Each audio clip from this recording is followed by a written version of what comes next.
Эки башка күнөө. Жашоодогу жасалган күнөөлөрүбүздү моюнга алалы. Айтчубузду айтып жүгүбүздү жеңилдетели деп эки дос ээрчишип даанышманга жөнөшөт.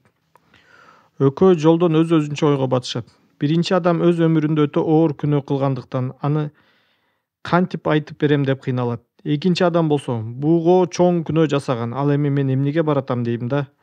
Жасаган күнөөлөрүм майда чүйдө болгондуктан айтчу сөзүм деле жоктур деп ойлонот. Ошентип экөө даанышмандын алдына келип, көкүрөктөгү өйүгөн нерселердин баарын айтышат.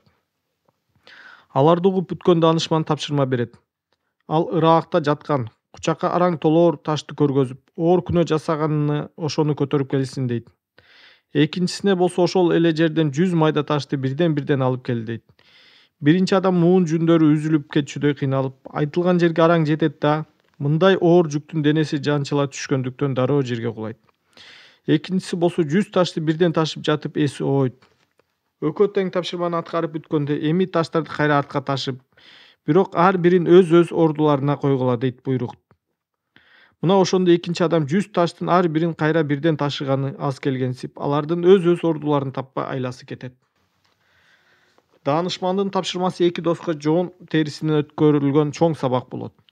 Экөө тирүүлүктө күнөөлөр оор болобу, жеңил болобу, майда же чоң болобу, кандай болсо да андан арылыш үчүн жан сыздаткан түйшүктөрүнү кечиришерин түшүнүшөт.